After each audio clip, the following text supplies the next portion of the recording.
hace poquito, no hace poquito, pero relativamente poco, fui papá, así que por eso para mí es muy importante.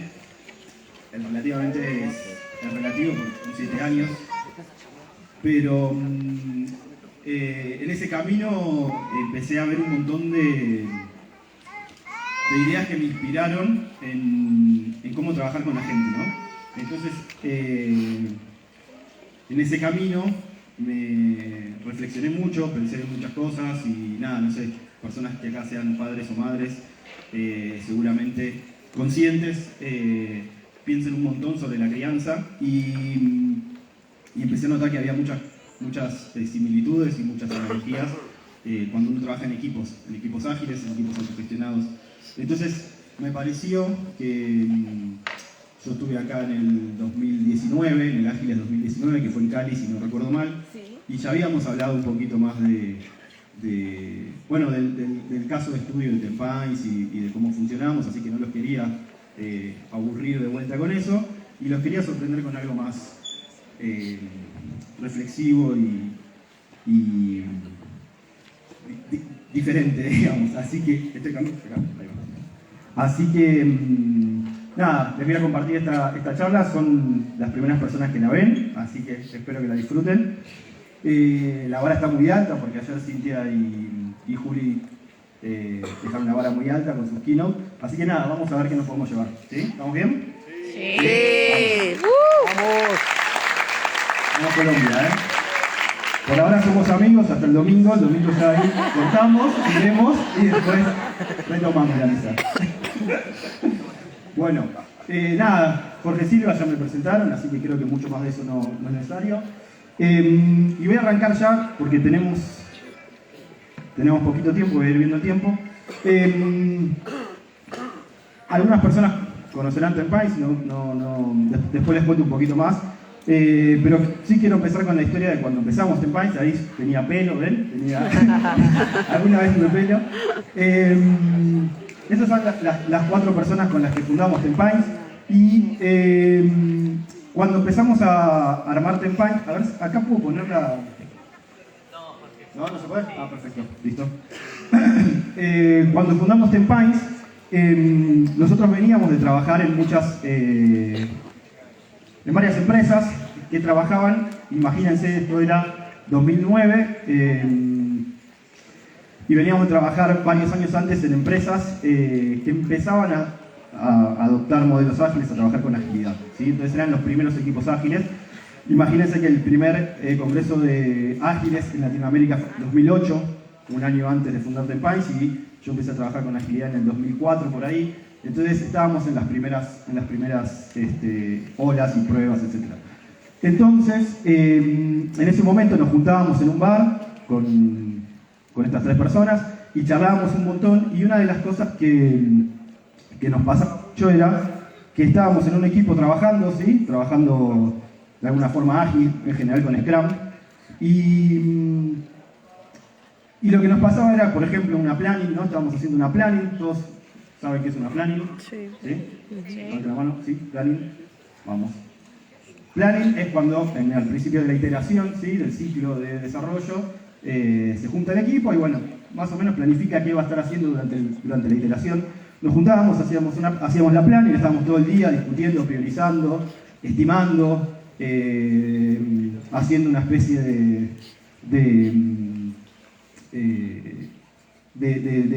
pensar qué implicaba cada historia, ¿no? Y estábamos ahí un día largo, y bueno, terminábamos la iteración, salíamos, nos íbamos a casa, volvíamos al otro día para empezar a desarrollar.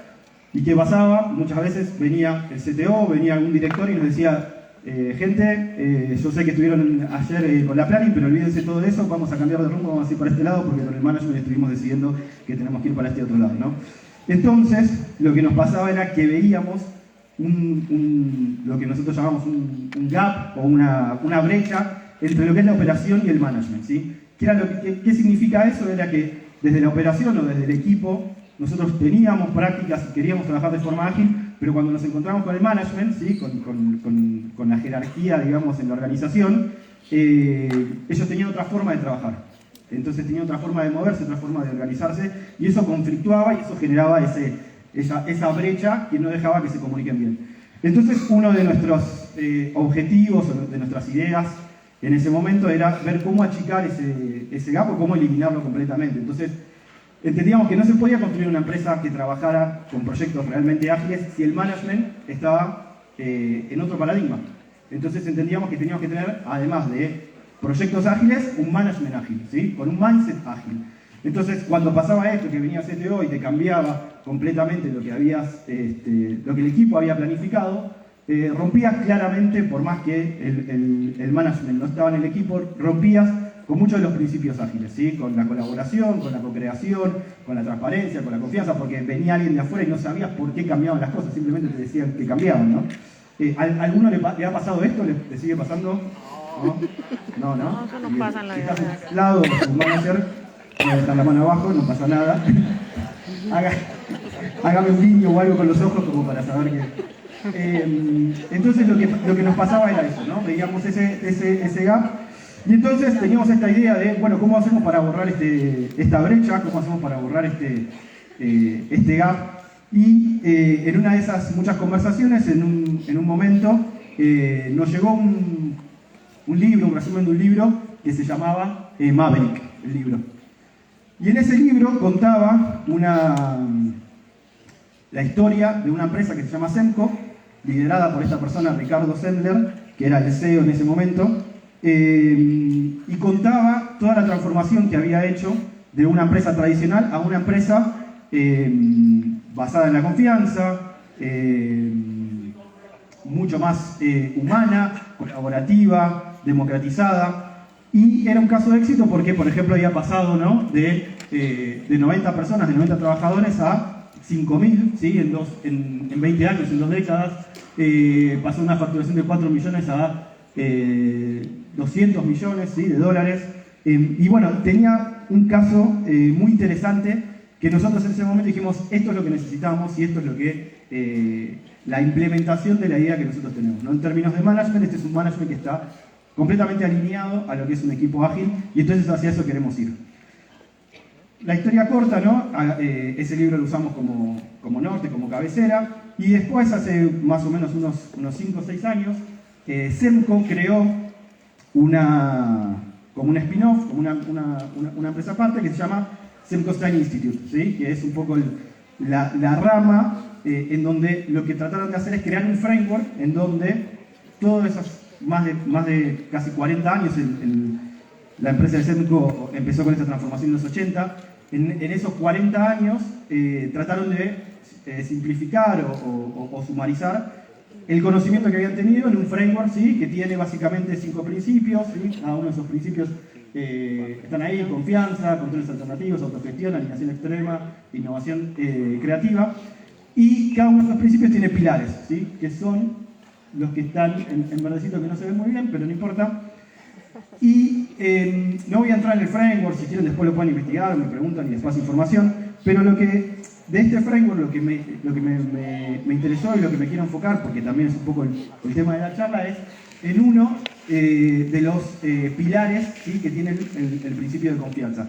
Y uno de los pilares es tratar a los adultos como adultos, ¿sí? Quizás a primera lectura no suena muy loco, no suena muy raro, ¿no? ¿Qué significa tratar a los adultos como adultos? Trato a los adultos como adultos.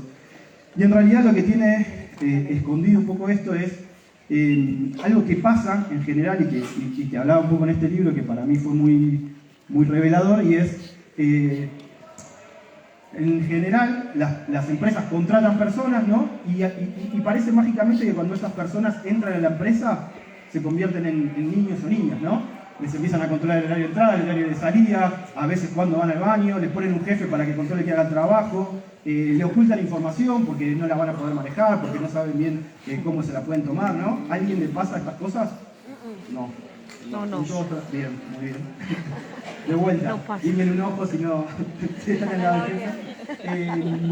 Entonces, el término este de tratar a los adultos como adultos para mí fue una revelación, ¿no? De empezar a pensar esto, ¿no? Si las personas que contratamos, ¿sí? Pueden comprar casas, pagar hipotecas, pagar la tarjeta de crédito, criar hijos, hijas, ¿por qué cuando llegan a la empresa mágicamente se transforman en niños, ¿no? Entonces, un poco la idea es, dentro de lo que es el marco de SEMCO, es tener presente esto, ¿no? Cuando estoy tratando con personas y cuando quiero buscar este involucramiento, este equipo autogestionado, es uno de los principios, tratar a los adultos como adultos. Y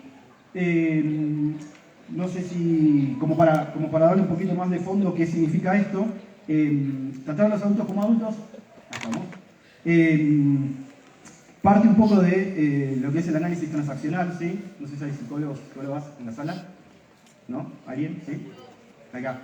¿Estoy diciendo bien esto? ¿Sí? Es una teoría, ¿sí? de Eric Berne, que plantea un poco esto, ¿no? ¿Qué significa tratar a los adultos como adultos? En general, lo que termina pasando es que en la comunicación hay dos intercomunicadores y el mensaje que yo envío condiciona la respuesta, ¿sí? Entonces, lo que plantea esta teoría es, básicamente, hay como 3 formas de posicionarse, ¿no? Si yo mando un mensaje como padre o como madre, probablemente del otro lado lo que pase es que condiciona a la persona y me responda como niño o como niña, ¿sí? En cambio, si yo me paro, planteo el mensaje como un adulto, probablemente del otro lado me responda como adulto. Entonces, lo que plantea acá es justamente eso. El mensaje, cuando yo me comunique con las personas, comunicarme desde el lado de adulto. ¿Para qué? Para poder tener una respuesta como adulto. Si yo me paro y me comunico como padre o como madre, lo que va a terminar pasando es que del otro lado probablemente se comporte como un niño o como una niña. Y entonces lo que termina pasando es que de alguna forma es una profecía autorrealizada, ¿no? Porque me paro como padre, yo hablo con la otra persona se para como niño o como niña y entonces responde como niño o como niña. Y entonces digo, ves, se comporta como niño, por eso voy a controlarte, no voy a darte información.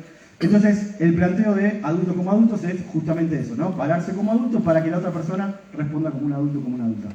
¿Hasta acá vamos bien? ¿Sí? Bien. Entonces, para entrar un poco, la charla hablaba, ¿no? de aprendizajes desde la niñez. Y para mí, este principio, ya que estamos en un periodo y en una etapa histórica donde nos cuestionamos y revisionamos muchas de las cosas, tengo una pequeña crítica, voy a hacer una pequeña modificación al principio y es, en lugar de tratar a adultos como adultos, lo voy a repensar porque, de alguna forma, este principio es lo que llamamos adultocentrismo, ¿no? O es adultocentrista. ¿Y qué significa eso? Les voy a contar una anécdota rápida. La semana pasada fuimos a un restaurante con mi hijo y nosotros en general nos lavamos las manos antes de comer y yo trato de que eso lo cumplamos. Entonces fuimos al baño en el restaurante y cuando mi hijo se quiere lavar las manos nos llega a la mesada, ¿sí? a la bacha, al grifo para lavarse las manos. Se quiere poner jabón, tampoco llega, ¿no? Y me dice, papá, esto está mal hecho. Digo, no está mal hecho. Es que te queda muy alto. Y me dice, ¿y tampoco me puedo poner jabón? Sí, le digo. Lo que pasa es que está pensado para adultos. Y me dice, ¿y entonces cómo nos lavamos las manos los niños? Y dije, es una buena pregunta.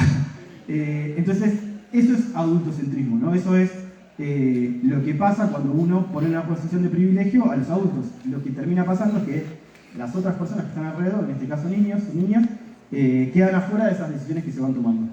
Entonces, como para hacer el principio un poco más abarcativo, lo que les propongo es empezar a hablar de personas, ¿no? De tratar a las personas como personas.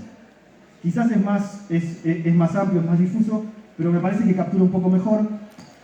Y eso es lo que a mí me empezó a dar vueltas en la cabeza, ¿no? ¿Cómo trato yo a las personas como personas? Olvidándome de los adultos, también a los niños, a las niñas.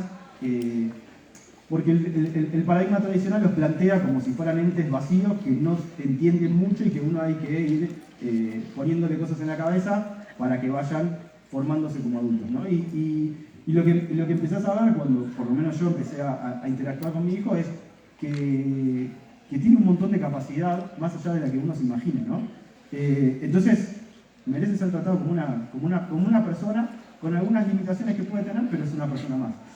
Entonces, con esto que a uno le pasa, ¿no? Que cuando empieza a ver cosas que se involucran mucho, las empieza a ver en todos lados, cuando mi hijo nació, empecé a pensar, bueno, ¿cómo hago para tratar a mi hijo como una persona? ¿Qué tiene que pasar, no?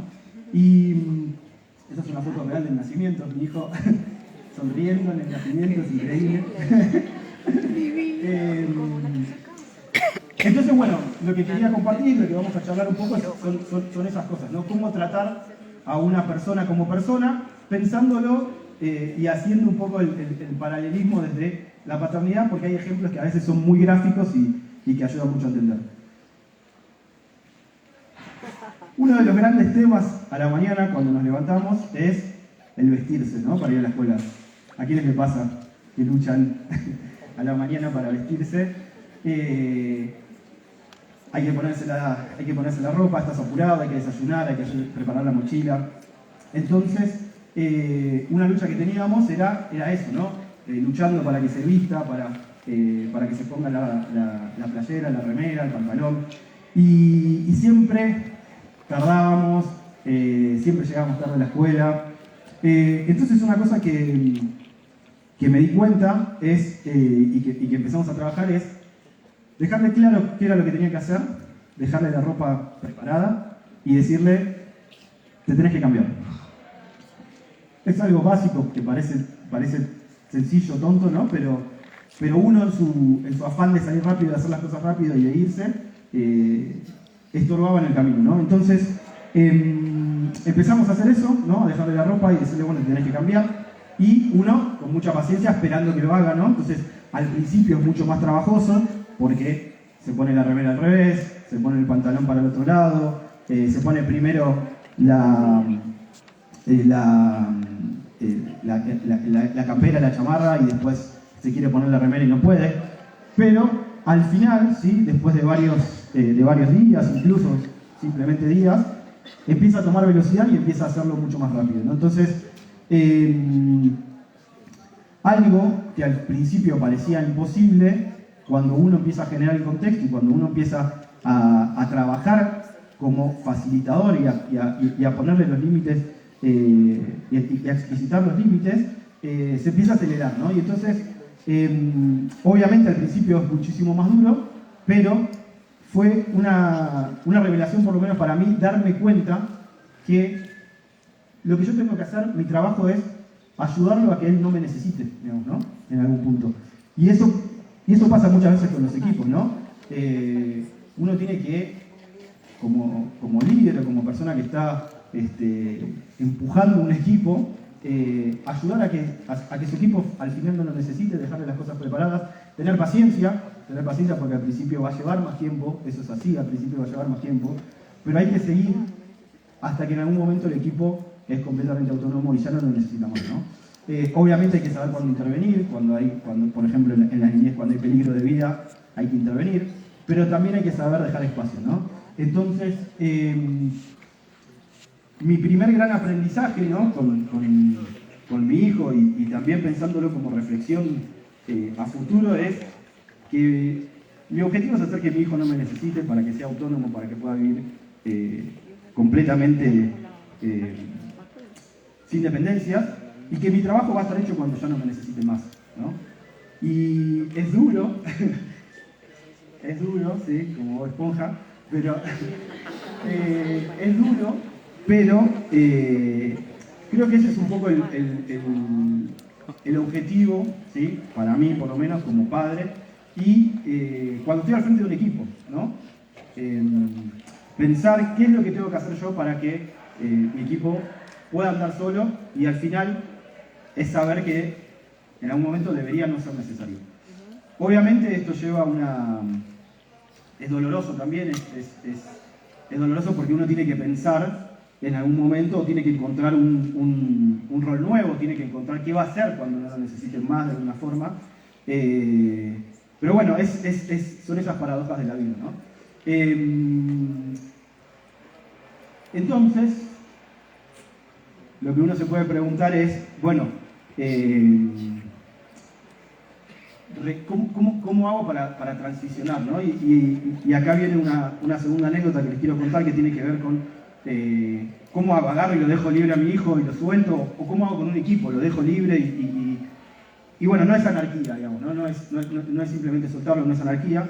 Y les cuento un estudio que hicieron un grupo de arquitectos que querían estudiar cómo funcionaba o cómo se comportaban los niños de jardín y niños y niñas de jardín en los parques, ¿no? Y lo que hacían era observar cómo se movían y cómo se comportaban y cómo exploraban niños y niñas en parques con cercas, ¿sí? Con cercados y sin cercas. Y entonces lo que hacían era, llevaban a un grupo con su maestra, con su maestro y los niños al parque, y lo que pasaba un poco era que cuando el parque no tenía cercos, ¿sí? Lo que pasaba con los niños es que y al contrario, cuando había cercos, los niños iban hasta los límites, exploraban, se sentían mucho más seguros, ¿sí? Y lo que pasaba es que cuando no había cercos, la inmensidad hacía que se quedaran cerca porque no sabían qué podía pasar, ¿sí? Entonces esto es algo contraintuitivo que uno pensaría, no, bueno, cuando no hay cercos los chicos se van corriendo, los perdés, se van a explorar y bueno, y es peligroso. Y contraintuitivamente lo que pasaba era lo opuesto, ¿no? Entonces, un gran aprendizaje, y cuando vamos hablando un poco de esto de equipos también autogestionados o de equipos que están un poco, digamos, sin ese cerco, es que uno no puede pasar, ¿sí?, de tener cercos a no tenerlos. Porque lo que pasaría, o lo que pasa, por ejemplo, con este caso, es que si yo quito los cercos de una, ¿sí?, paralizo a la gente, porque lo que pasa es que no tiene referencia. Entonces, la mejor forma de quitar el cerco, no, tampoco estoy diciendo dejar el cerco, ¿no? Pero la mejor forma de quitar el cerco es de forma gradual, ¿sí? Entonces, eso creo que es lo importante, y es encontrar gradualmente un espacio para ir quitando, para ir agrandando el cerco y eventualmente quitarlo, ¿sí? Y eso es lo mismo con los equipos. Lo que tiene que pasar con el equipo es que tenga referencia, que sepa cuándo está bien hecho el trabajo, cuándo no, qué es lo que hay que hacer, qué es lo que en donde yo tengo libertad, y ese cerco ir extendiéndolo cada vez más. ¿Está bien? ¿Se entiende la analogía? ¿Sí? ¿Vamos bien? Bien, perfecto. Vamos con otro aprendizaje. La hora del baño, ¿no? Bueno, otro problema que tenemos, o que teníamos, es cuando hay que bañarse, ¿no? Cuando hay que bañarse, no está tan sucio como para bañarse, se bañó ayer, entonces no se tiene que bañar, se tiene que bañar una hora después, o más adelante, o mañana, ¿no? Y el baño era otra tortura, ¿no? Bueno, dale, hay que bañarse, vamos a bañarnos, hay que llevarlo. Y lo que me di cuenta ahí también es que el problema era la imposición, digamos, ¿no? El problema era que yo venía con un plan que yo ya tenía, que es, bueno, ahora hay que bañarse, y él de repente se tiene que acomodar a eso. Y entonces la solución o lo que encontré para hacer es, bueno, vamos a co-crear la planificación del día, ¿sí? De lo que vamos a hacer durante el día. Y entonces, como buen padre agilista, hicimos este board día por día, ¿sí? Y fíjense lo importante, hay algo que es muy importante, que es, él escribió los post-its, ¿sí? Entonces, yo le dije, bueno, hay que bañarse 4 días a la semana. 4 días a la semana hay que bañarse. Elegí cuándo te bañas, ¿no? Y entonces lo que fuimos haciendo es, yo lo iba guiando un poco, de repente, bueno, estaría bueno bañarse cuando vas a entrenar fútbol, ¿no? Porque bueno, venís todo transpirado, venís cansado, entonces está bueno bañarse. Después podés bañarte, no sé, podés bañarte el domingo, para después poder ir a la escuela el otro día temprano sin tener que bañarte. Y bueno, y él fue escribiendo y poniendo dónde quería bañarse, ¿no? Entonces, fíjense qué pasaba después. Cuando teníamos que ir a bañarnos, o cuando volvía de la escuela, cuando ya estábamos cerrando el día, bueno, vamos a ver si hoy hay que bañarse o no. Bueno, vamos, y íbamos al tablero y veníamos, sí, hoy hay que bañarse, bueno, vamos a bañarnos. Y parecía mágico, ¿no? O sea, parecía ¿cómo puede ser que con un simple papelito? Y bueno, ¿cuál es el tema? ¿Cuál es la clave o lo que cambió acá? Y la clave es justamente eso, que él decidió cuándo se tiene que bañar, ¿sí? No es que él sea obsecuente o que sea un cuadrado y que quiera seguir un plan, sino que tiene que ver con que él co-creó, ¿sí?, el plan y que se sumó a la planificación. Hay una frase que me gusta mucho de Lean Change Management, ¿sí?, que justamente dice esto, ¿no? Las personas que escriben el plan no pelean contra el plan, ¿no? Y es un poco eso, un poco me inspiré de eso, ¿no? Si yo lo meto en el plan, no va a pelear contra el plan, porque es un plan también, ¿sí? Es mío también, pero es un plan también. Entonces, eso fue clave. Y hay otra cosa interesante, esta ya más reflexión personal, que tiene que ver con, a veces, ¿sí?, cuando a uno le imponen cosas, cuando a uno le imponen qué hacer, eso de alguna forma te invisibiliza, ¿no? Porque te hace desaparecer como persona, porque es como, bueno, no tengo voluntad, tengo que hacer lo que me dicen.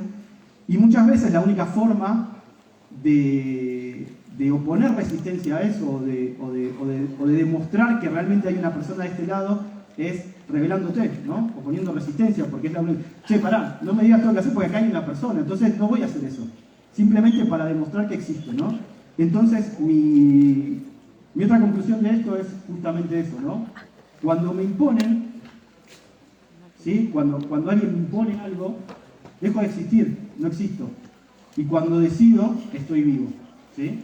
Entonces, esto creo que para mí fue revelador y es muy importante tener en cuenta eso, ¿sí? Cuando me imponen, no existo. Y cuando decido, estoy vivo, ¿sí? Entonces, por eso es importante involucrar a las personas en las decisiones, ¿sí?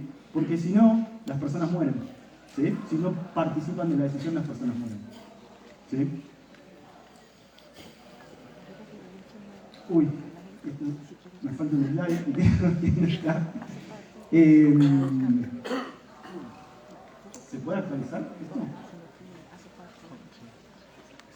Podría, ¿sí? Ok.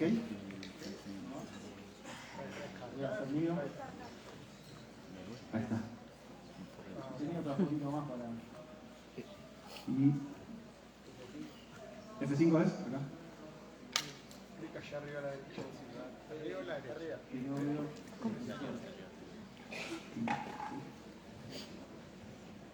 Ahí está. ¿Cómo vamos? Le vamos a mandar este. No, full click. Ahí está. Bueno. Otro tema, comida. Como buen argentino come carne, ¿sí?, mucha carne. Algo que pasaba un poco era cuando comíamos, se paraba y ¿qué le decimos nosotros? Comer sentado, sentate para comer, sentate para comer, sentate para comer. Y lo que me empecé a dar cuenta es que cuando estábamos comiendo, yo me paraba a buscar una cosa, me paraba a seguir cocinando, muchas veces lo hacíamos comer y nosotros dando vueltas, terminando cosas. Y claro, yo le estaba diciendo una cosa y haciendo otra, ¿no? Y entonces, ¿cuántas veces pasa eso, no? Que uno le dice una cosa y no lo acompaña con las acciones, digamos, ¿no?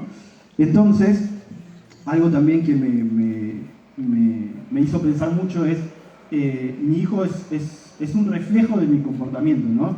Y es fuerte muchas veces ver cosas en él que son producto de cómo yo me comporto, ¿no? Hay un montón de cosas, no somos tan amigos como para abrirme tanto, pero hay un montón de cosas que uno va viendo en el comportamiento de su hijo que son proyecciones de lo que uno hace, ¿no? Y entonces, otro gran aprendizaje fue entender las cosas que yo hago a través de lo que va haciendo mi hijo y qué cosas que a mí no me gustan de mí probablemente las tenga él y qué cosas que no me gustan de él probablemente sean cosas que hago yo de alguna forma, ¿no? Entonces, algo que llegué como conclusión es, de vuelta, ¿no? Probablemente hablar o la palabra, desde la palabra, no eduque demasiado, ¿no? Sino que desde las acciones, desde lo que yo hago, va a tener mucho más efecto. Entonces, de vuelta, otro de las grandes aprendizajes que voy recolectando y coleccionando es este, ¿no? Que las palabras no educan. Yo entiendo el poder de las palabras y soy un defensor de eso, pero quiero que me acompañen en esto, ¿no? En términos de cuando yo quiero decirle a una persona, por ejemplo, muchas veces pasa que veo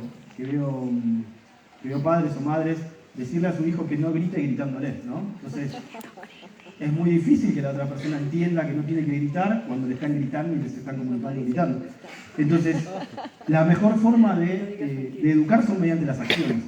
Y pasa lo mismo con los equipos, ¿no? Si yo tengo una persona que está llegando tarde y yo llego tarde, es muy difícil que yo le pida que llegue temprano si yo no llego temprano, ¿no? Entonces yo le puedo decir 20.000 cosas, pero cuando las acciones no acompañan lo que digo, es muy difícil de generar ese cambio, de generar esa educación, ¿no? Entonces, ¿hasta acá cómo vamos? ¿Bien? ¿Sí? ¿No se me están durmiendo? ¿Sí? Vamos.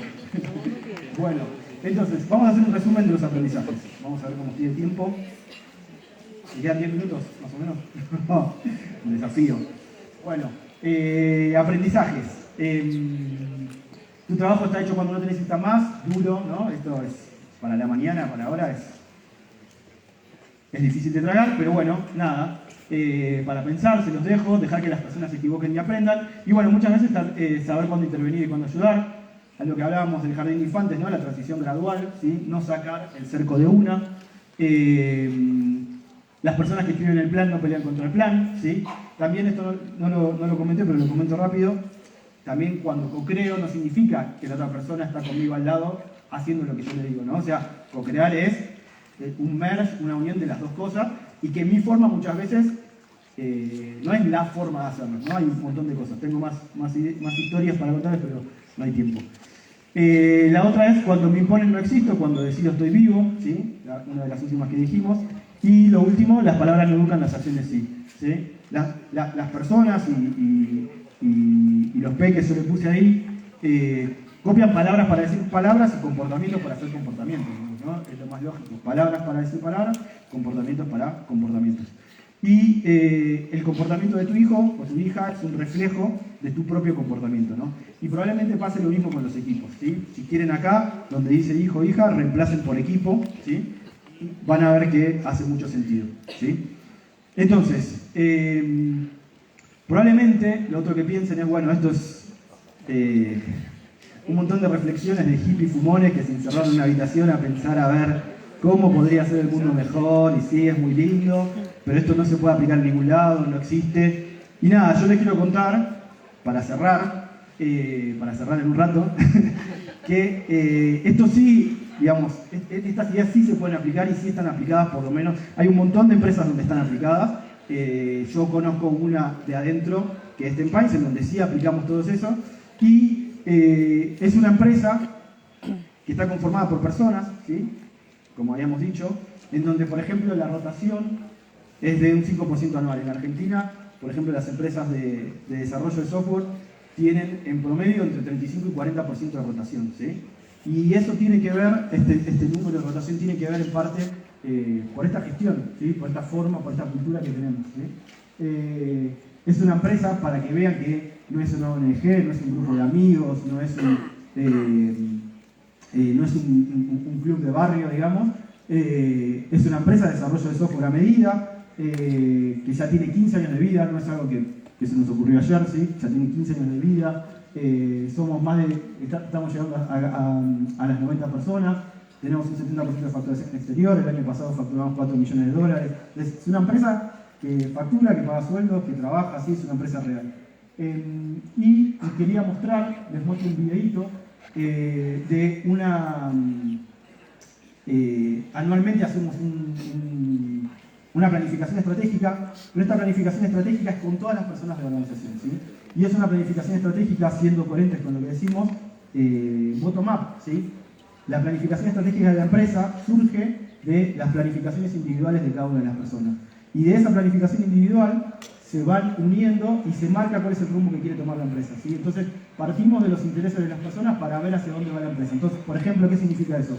Hay una persona que quería aprender mobile y quería hacer más proyectos con mobile, entonces, bueno, vamos a hacer entonces la unidad mobile y vos vas a ir llevando esa unidad mobile, y entonces hoy ya tenemos una unidad mobile con unas 20 personas en donde ya tenemos 3 o 4 proyectos mobile, ¿sí? Y no surgió de una cabeza iluminada arriba en la jerarquía que dice vamos a ir por mobile, sino que surge bottom up, ¿sí? Entonces les voy a mostrar un videito rápido de cómo es una sesión, un día de retiro estratégico que le llamamos nosotros, ¿no?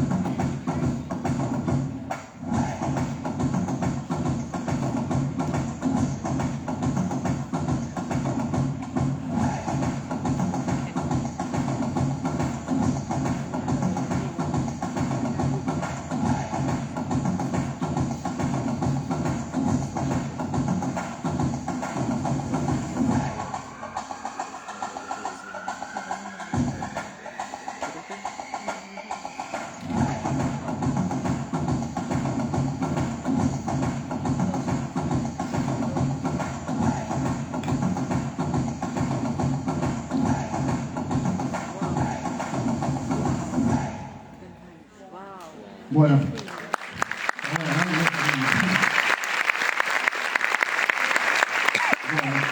Entonces, ¿cómo funciona la empresa así?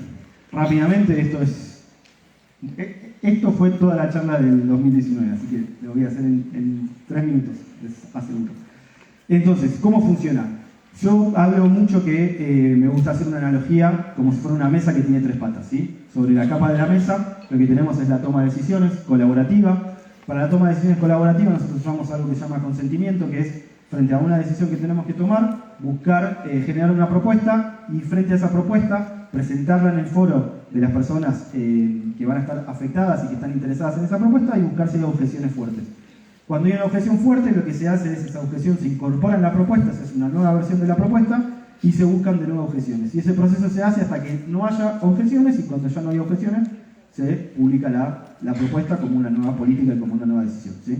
Entonces, en ese círculo, lo estoy simplificando, seguro tengan un montón de preguntas, pero lo que se hace es involucrar a las personas que están interesadas en esa decisión que se quiere tomar y personas afectadas, ¿sí? Eso es importante.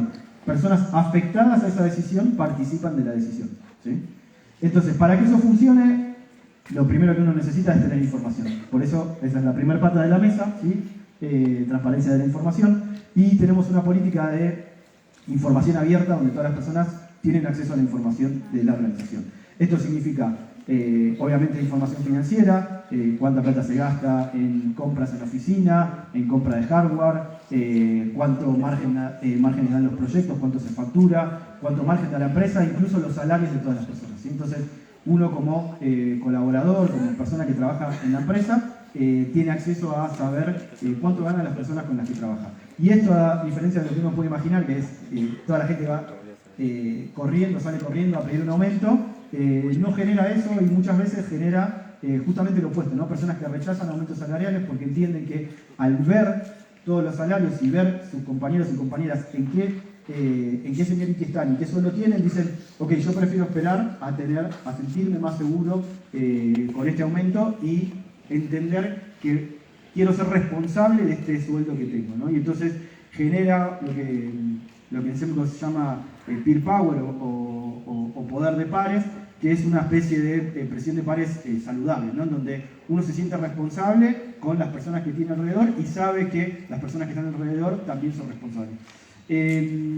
Entonces, esa es la primera pata, transparencia de la información. La segunda pata, yo puedo abrir la información, puedo mostrarla, pero si la gente no la sabe leer, la información está ajustada por diseño, ¿no? Entonces, la siguiente parte es muy importante, capacitar y educar a la gente a que pueda entender y leer la información, ¿sí? Entonces tenemos varias instancias en donde la gente puede, donde le enseñamos y explicamos y donde revisamos los números de la empresa juntos. Hay gente que incluso en su recibo de sueldo, ¿no? De nómina, pago de nómina, no sabe qué es sueldo bruto y sueldo neto, ¿no? O sea, cosas básicas. Para poder después entender qué es un EBITDA, qué es el margen de una organización. Entonces, todo eso es algo que es súper importante y es una de las patas fundamentales para poder entender la información, para poder tomar buenas decisiones.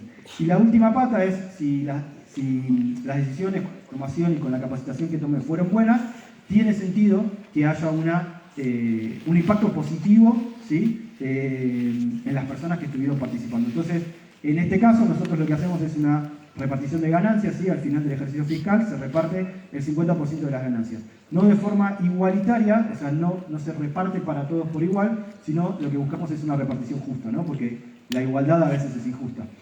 Entonces, lo que hacemos es, tenemos una especie de fórmula, de algoritmo, en donde tenemos en cuenta antigüedad en la empresa, seniority de la persona o antigüedad en el mercado y cantidad de las trabajadas. Y con eso hacemos la repartición de las ganancias. Entonces, yo digo que es una mesa porque se necesitan todas esas patas, ¿sí?, para que la mesa esté balanceada y no se caiga, y se necesita que estén más o menos todas en una misma distancia, ¿sí? Entonces, imagínense que yo dejo la toma de decisiones pero saco la información, la mesa se me cae.